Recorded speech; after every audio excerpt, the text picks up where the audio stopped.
Alright, hey everybody. Hey guys. The other day we asked you guys to submit some questions and we would answer any flight attendant related questions that you had. And you guys asked lots of questions, so... Yeah, we got lots of feedback. Yeah, so thank you for that. We were not expecting that. I thought maybe I'd get like 5 questions and we got like 30. So we're gonna try to answer all of them, but we don't want this video to go on for like an hour, so we're gonna try to keep the answers short and sweet. If at the end of the video we didn't answer any questions that you asked, or you have more questions, feel free to comment and we'll answer them later. I can DM you guys separately or whatever. But my name's Hannah. I am a Philadelphia-based flight attendant. I've been flying for 1 year, and I'm Joey, and I'm also a Philadelphia-based flight attendant. Hannah and I were actually in the same class. We've been friends for now over a year, and we're actually on our first trip together. It's taken over a year to actually find a trip that we could work together on, so it's been a really fun trip. I know, yeah, for like, good. I mean, it's been a little wild, but it's been good, It's been an interesting first trip to have together, to say the least, but it'll be a memorable trip that hopefully 30 years from now we'll laugh about. Oh yeah, for sure. So we're just gonna jump right into the questions. So a couple people asked about how our schedules work.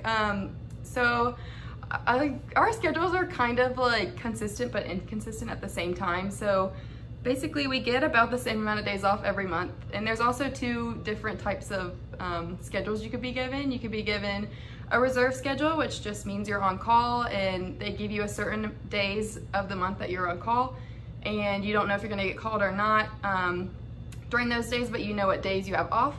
Or you can have a line month, which means you get assigned different trips for the month, and you know exactly where you're flying to and all that stuff ahead of time.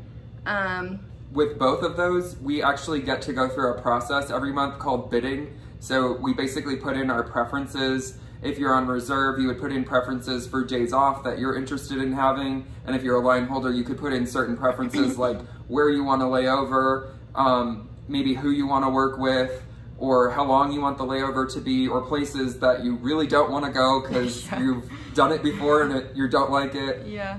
So, yeah, and those all go based off of seniority. So seniority is the name of the game with aviation.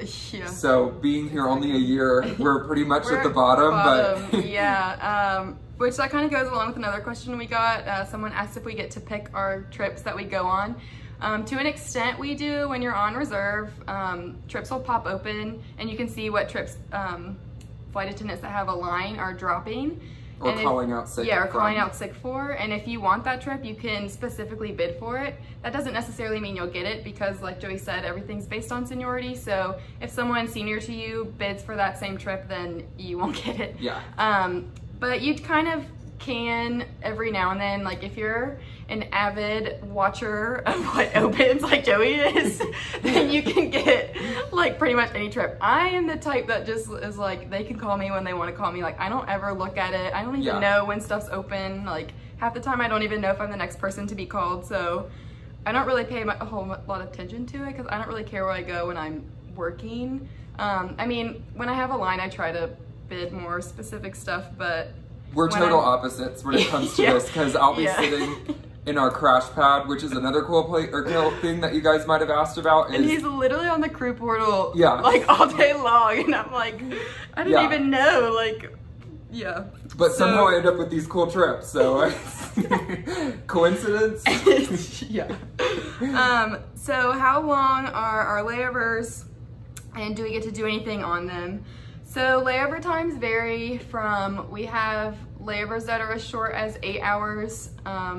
Well, they wouldn't be scheduled to be 8 hours, but they can be reduced to 8 hours. To 8 hours. That's our minimum. Yeah, that's our minimum layover rest that we can have is 8 hours. Which is honestly pretty horrible, because the 8 hours starts when the airplane parks at the gate. Yes. So legally it starts when you get behind the door, but really like when you're close to 8 hours, that really equates to maybe 4.5 hours or 5 hours of sleep. By the time you get in, like unwind, everything, you know, you're not going straight to bed as soon as you get there. You have to shower and everything. But yeah, they can vary anywhere. So minimum is 8 hours, and they can go from that to even a couple days. I think the most is maybe like 3 or 4 days. Scheduled. Long, scheduled. But usually domestic layovers are not, you don't usually have like multiple days. It's not uncommon. I mean, it's not, what's the word I'm looking for? Impossible. Yeah, like it's not impossible, but it's uncommon. But you can have like a 30-hour layover domestically, and then internationally you usually have like between 20 hours and a couple days, just because those are longer flights. Yeah. Obviously the layovers that are longer, especially in like a foreign country, are definitely more sought after, so those tend to run very, very senior. Hannah actually lucked out with a multiple day Europe layover. So I was super jealous. Yeah, I had a 4-day Amsterdam, so I had 2 full days there, which was good for me because you get in and you leave like really late at night from Philadelphia, and you get in and it's like 10 in the morning Amsterdam time, but it's like 4 in the morning our time. So I was like, there's no way I was gonna be able to, because I got called for the trip on, like I was on call, so I've been up all day and then had to fly all night, so I was like dead. So luckily I had the extra day so I could sleep during their day and go out at night and then adjust. But when you have 24 hours, you either decide like, do I want to sleep now and go out at night, or do I want to just go for it now and sleep before my trip? So yeah. And then if you don't have all that time, you could be in a situation like I was with one of my friends on my first international to Barcelona with 24 hours. And we were all excited because it was our first international trip. And all the flight attendants who do these trips a lot, they're like, make sure to take a little nap when you get there, bring water, bring sunglasses, wear sunscreen. Well, there we were, the two of us, like extremely junior flight attendants, sunburned, dehydrated, and hiking and up some hill in Barcelona. Just trying to go like all out, Oh yeah.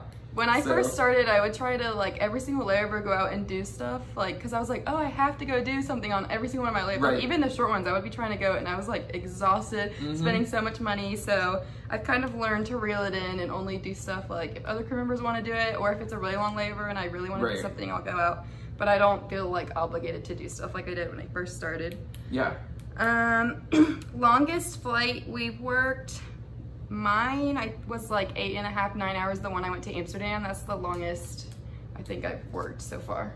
My longest was from Athens, Greece to Philadelphia. Ours ended up being a little over 12 hours. We actually had to go into a holding pattern before landing in Philadelphia because of a thunderstorm.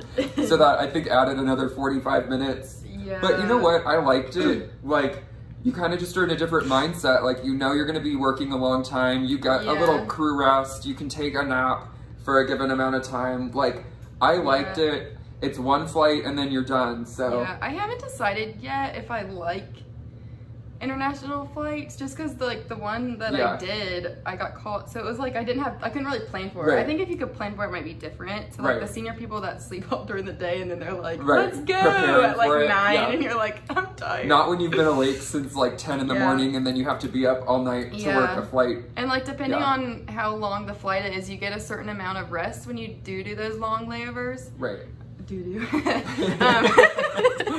Sorry, I had a Chandler Bing moment.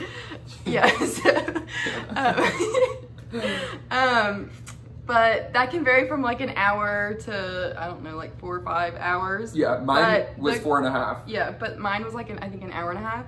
But the crew like rest area that we have is either a seat that just like kind of lays back and you're still like in the middle of the cabin and you have to like pull a curtain. Yeah. And like, you know, that's not much more comfortable than your seat. Yeah. Some of our newer planes though have like bunks. Yeah. Which I got to experience going to Manchester, England. Really quick flight. It was actually quicker to fly to England than it would be to fly from Philadelphia to Los Angeles, yet we got to take a nap going to England. I think my nap was about an hour and 15 minutes, but we got to sleep in a bunk. It was a great nap. Oh, good. Yeah. I haven't done the actual lay down one. I'm like, I can't sleep in a chair. Me either. So like even when I'm like just commuting or like deadheading somewhere, I can't, like if I can't lay down, like I can't sleep. I can't either. let's see. Oh, favorite place we've traveled, or like favorite / prettiest place. I don't know. I have a lot of places that I like to travel to. I non-revved last summer to Milan, and I went to the cathedral, and that was like gorgeous. Like I have pictures of it, they don't even look real, but seeing it in person was like so pretty. Right. Especially when the sun started to go down, like it was like didn't even look real. So that was probably like one of the prettiest places. I don't know, favorite place, that's hard. Mine would be, so the prettiest layover that I've had would be Shannon, Ireland. So it was just, there's nothing to do there. But it's just like everything you think about Ireland, like it's just green everywhere you look, castles, pubs, taverns. Yeah. It was just like a great experience, great crew, beautiful weather. That was like the prettiest layover that I've had. Yeah. The prettiest place I've like used my travel benefits to visit is Vienna, Austria. That's like I've been in the winter and the summer, and honestly is like just magical. Yeah. Like I loved it. Yeah. Favorite place, I love our Boston layovers. I don't know why, but I like love them. Like the downtown ones are so Boston. Pretty. And then I liked our San Diego, I the was gonna downtown say, one is, yep. I like that one a lot That's too. my favorite domestic layover, hands down. Yeah, I like that one. Okay, someone asked how our training was and like what we did. So we can't get like too into detail about that just because that's like against kind of our regulation. But basically, our training was 6 weeks long, and during that 6 weeks, they basically tried to stress you out as much as possible. They would give you really long days. Like we would start class at 4 in the morning, or like we'd have to catch a van. I think there were 3 days in a row, our second week of training, that we had to catch a 3 a.m. Yeah, it was like a, I was getting up at 3 a.m. like 3 days in a row. And like all in the meantime, we're having to study for tests and like study drills and all that. Right. So they design it in a way to like, I think they're trying to, I think they're trying to test like how much you can handle and like when you're fatigued. And cause like a lot of times you'll have long days. Like today we flew, what was it, like Las 9 Vegas. hours or something. Las Vegas to Charlotte, and then Charlotte back to Salt Lake City. Like we basically did an international flight today, but we just had a break in between. So like that's I would what have we rather did. had the international I know, flight. I would have gotten to take a nap. Yeah. So, and then a lot of times you're in like different time zones. It's just like a lot to adjust to. So I think they were pressure. Yeah. So I think they were trying to get us kind of ready for that, but at the same time they were trying to test our like mental ability to cope under stress, under pressure, with like multiple factors that are going on, that you're like working to deal with so many different work groups, different passengers. You're working with crew members that most of the time you're just meeting for the first time, and then you're ending your trip and you're all best friends, which is usually how it goes. And then you don't see them for a year. Yeah, which whenever you start a trip, it's like 9 times out of 10 with someone you've never flown with before in your entire life, because there's 27,000 flight attendants, so you know. How was your first day on the job? Like, were you nervous? I was like a little bit nervous just because I wasn't, I mean, we like went through the whole training thing. I was actually more nervous about the service. I was like, I can like do an emergency. That was what all of us said about training, was like, put us in an emergency or like a medical, like any emergency non-standard. Any kind of emergency, I'm ready. We felt but like we were like so nervous to do the service because we really didn't go over that. Like I didn't know how to set up the cart really. Like I just didn't want to burn the meals. Okay. I was like I'm gonna like light the oven on fire, and all these people are gonna hate me because their food is on fire. But I was just nervous. I was based in DC originally, and it's a very like. It was kind of more senior just because it's so small. So people that are there either like live in DC or they just, you know, stay there the whole time. A lot of new hires that get sent there end up transferring out like fairly quickly.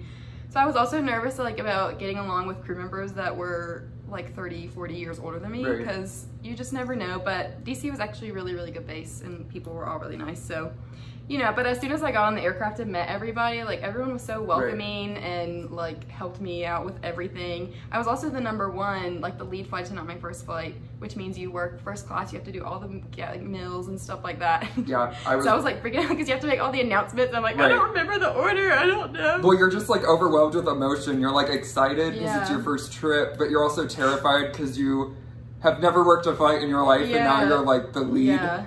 Which a couple people from our class, their first flight was with all people from our class. Yeah. So that's another thing too, like you might get stuck with that, but then it's kind of like, oh, we're all figuring it out on our own. So I honestly liked it because there wasn't anyone to tell us like, oh, you've messed this whole thing up so bad. We were all we worked as a team. We figured it out together. We had fun. It's a memory I'll never forget. Yeah, and also during training, we worked 2 flights we basically just kind of like hung out with the crew that was actually working it, and but they would like put us to work, because they're like, oh, we don't have to work this flight, we got new hires on board. You do the service. So so we had kind of gotten a little bit of a taste. Like it wasn't like we had never been on an aircraft before, but it was still new. Was the interviewing process intimidating? When I first did like the video interview, it was just weird because I'd never really done a formal interview before. And like you're talking to this screen that's like this robot is asking you questions, and you're like, I don't know if I answered that good or not. But I thought that was the hardest because like on a live interview, you at least get like the feedback of the person asking you questions, and with the computer, you're like, I don't know if I just completely messed that up or. But for me personally, when I did the face-to-face, I got there super early because there's only one flight from my hometown to Dallas, which is where our face-to-face interview was, and it got in at like 10 in the morning, but my interview wasn't until 1. So I was hanging out at the training center like the whole time. So I had met a couple of the recruiters, so that kind of calmed me down a little bit. But I had it in my head that I wasn't gonna get the job. So the whole day I was just kind of like, oh, I'm not gonna get it, but I want to enjoy the whole process. So I was just kind of trying to have fun more than like focusing on like what was actually going on, which actually I think ended up helping me because I was like more relaxed, and I was like joking around with the recruiters and stuff. And I think too, at that point, if you make it that far, they know you're qualified for the job. Like obviously you've already gone through a whole process to get there. They've already looked at your resume a couple times. They've already asked you questions.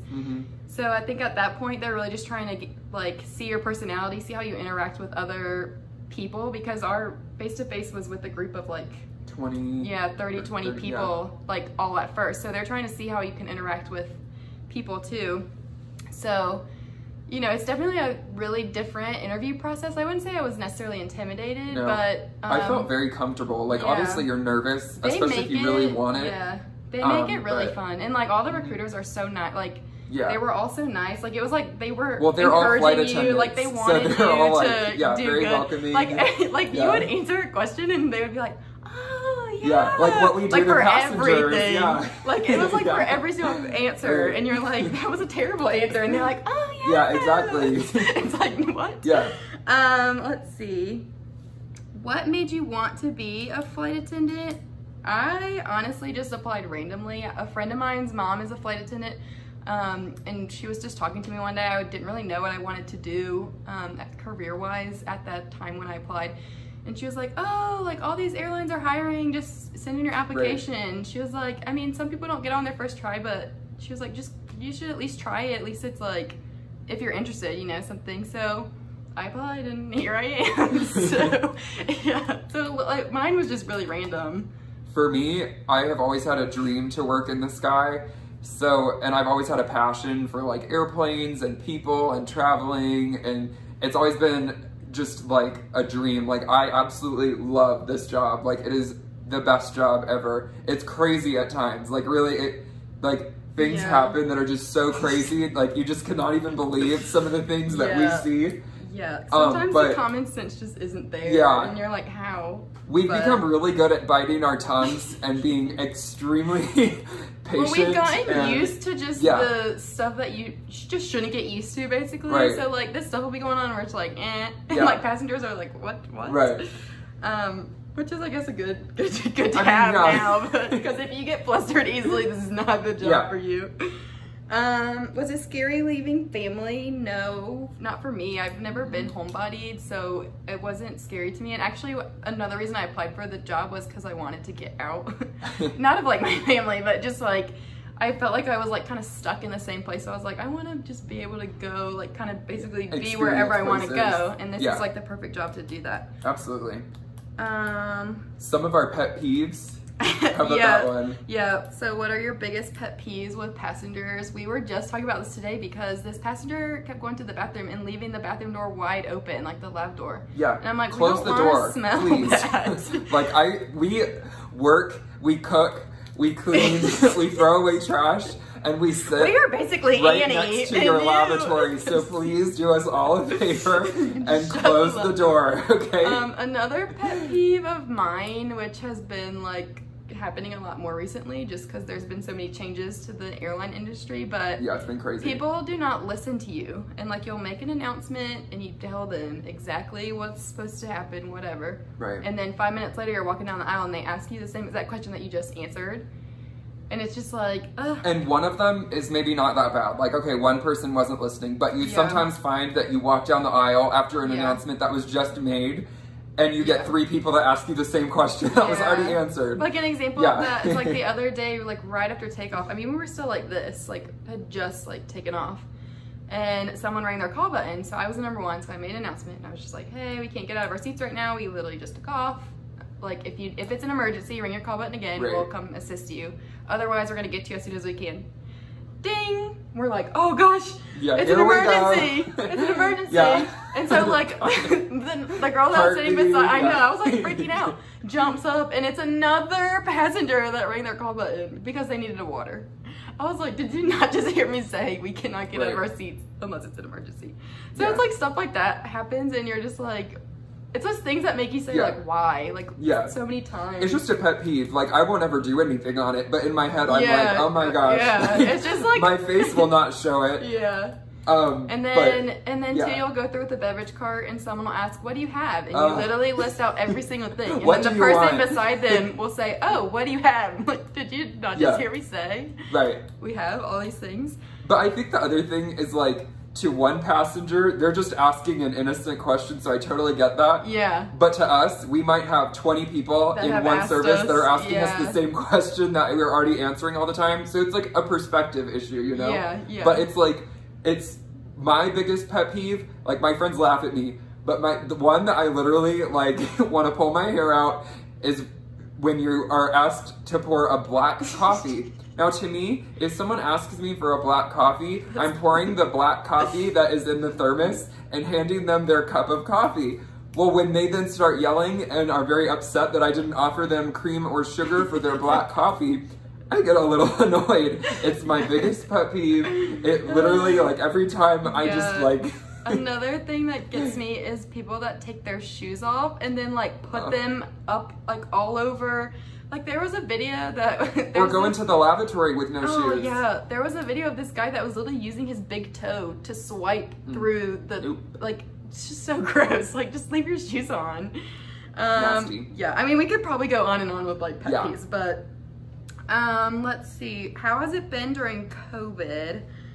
So when the coronavirus first started, it was really, really slow, like almost depressing to fly. Yeah. In an airport, we would be it was a ghost town. Yeah, there would be maybe like 7 passengers on every flight. If that, yeah. Yeah, everyone was like scared to be around anybody. So like even if you were trying to be nice, like no one wanted anything to do with you. Then out of nowhere in like May, it just started picking up like full flights. At the end of the month, like, literally like a couple weeks ago. Packed. Yeah, and that's the honest truth. Like people are flying again. Oh gosh, like so full. Yeah, like you know, we're doing our best to use these new protocols and procedures to like social distance and clean. But I mean, how much social distance can you do? But you have to have your expectations set in the right place. Like you're on an airplane. Yeah. So it's hard. So we've just been having a lot of reoccurring issues. That we, you know, it's almost like if you're buying a ticket. I know our company reaches out and tells the passengers after they bought a ticket, hey, the flight's already at this port's filling up. Capacity, do you still want to fly with us? At that point, they have to say yes or no. So everyone that boards, and if it's a full flight, everyone that boards has already said that they're okay with flying with this many people. But like every single flight, we have, you know, there's always like at least one person. Sometimes there's multiple that are upset that people are sitting beside them. So it's just, it's a tricky situation. It's just kind of, dealing with stuff like that. And then it's kind of getting to the point where we're ready to go back to normal. But I want to do my drink service. Yeah, we want to get service. yelled at for serving black coffee without cream and sugar. Exactly, Can we go back to that, please? And so, and like the rules keep changing too. Like they'll be blocking off certain seats one week and then the next week they change it. So it's just like we're trying to keep up with all the changes and the passengers just like are trying to keep up. And it's so there's just a lot of confusion sometimes. So we're hoping that, you know, there's some changes that are going to be made in the near future that will help alleviate some of those issues. But it's definitely been an experience, you know, like who knew we'd be experiencing this a year in. I know, but I never thought we would go through a pandemic like this. That has affected the airlines so much. Right. But I think I'm an eternally optimistic person and positive person, so I'm encouraged by some of the progress that we've seen. And it's nice to have people back on the plane because, like, that is part of the job that I love. Like, even though we talk about our pet peeves, like, I love passengers. I have fun with passengers. Yeah. Like, it's my passion. Yeah. So for every one bad passenger, there's like 50 good ones. More. Yeah. So, you know, it's like, it's not like we're flying with all these, like, terrible people. Another thing I've noticed, too, though, with coronavirus, prices on flights are so cheap. So just, like, people that don't ever fly are finally getting to fly. Yeah, a lot of people haven't done it before. Yeah, so we're really, it's like, you know, normally when you're boarding full flights, everyone knows the deal. Like, it's a lot of business people. It's a lot of people that just fly, have flown before, so they know, like, oh, your bag has to go into the overhead bin or under the seat. Oh, like, you can't do this or that on that aircraft. Or you have to wear your seatbelt. So it's just, we are having to, like, tell people a lot of stuff that most people who fly regularly already know. And so I know for me, I kind of forget that it's people that don't ever fly. And I'm like, why are you doing this? Like, you should know. But then I'm like, oh, they probably don't know. So let's see what, someone asked why they shouldn't be scared of dying while they're flying. So, it's the safest way to travel. Yeah, it really is. It really, I mean, there's more like deaths from car crashes. So if you're scared to fly, you should be scared to drive. Yeah. Well, it depends on where you're driving. There's some pretty bad drivers out there. But I mean, I fly, like, I don't even know how many flights I've flown at this point. And like, I've never had an issue, like never even once where I thought, oh my gosh, like this could end badly. So, you know, like luckily, I mean, luckily I've never had to like emergency deplane or anything. Or evacuate. Hopefully never. Someone asked, how often do you get hit on? I mean, I always wear like a ring on my like wedding ring finger, so most people don't like talk to me. But I mean, every now and then you'll get like and it also depends on like the flight time. Like if you're interacting with the passengers more, then like they get more comfortable talking to you and stuff, then like sometimes they will. I've noticed when I'm working like in first class, especially on longer flights, like they get very comfortable. I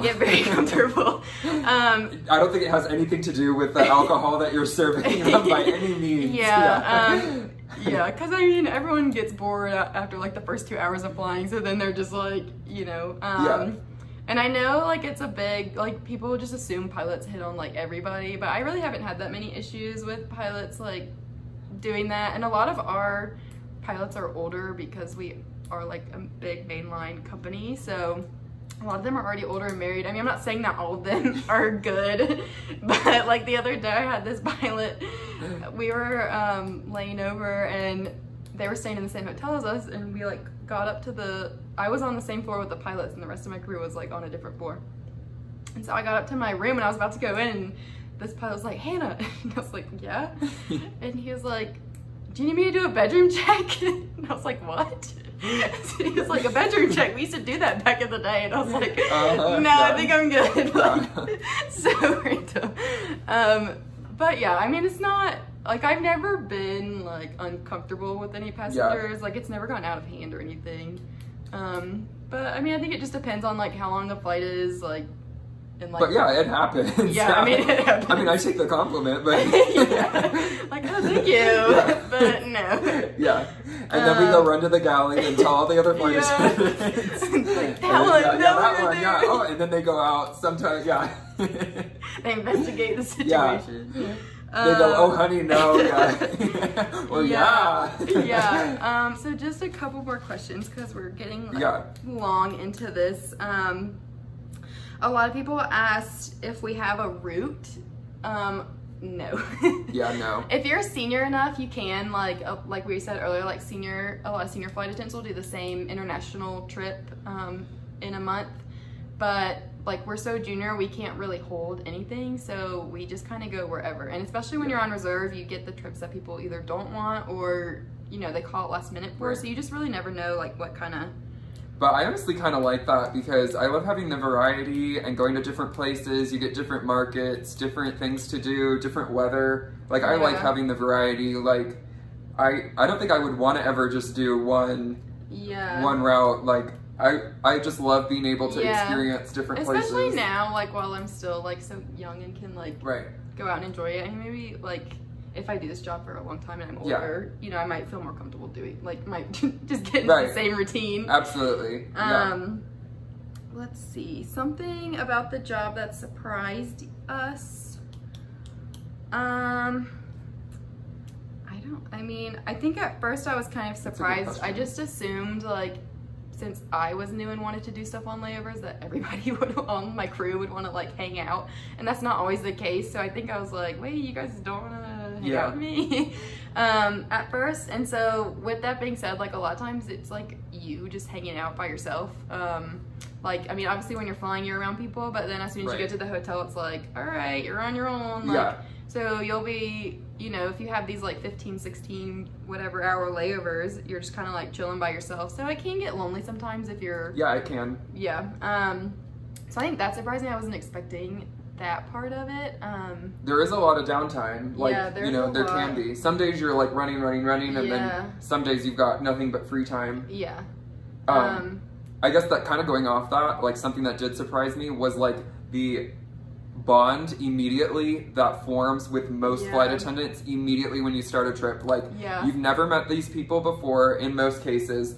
And like immediately in the first flight, you do form a bond and a connection, like 9 times out of 10. Yeah. And I think it's just because we all kind of know how it works. We've all got similar interests. We're all like, we're all crazy enough to do this for a living, I guess. But you know, and sometimes you're spending holidays with these, with your crew members. I've made like some of my best friends on trips.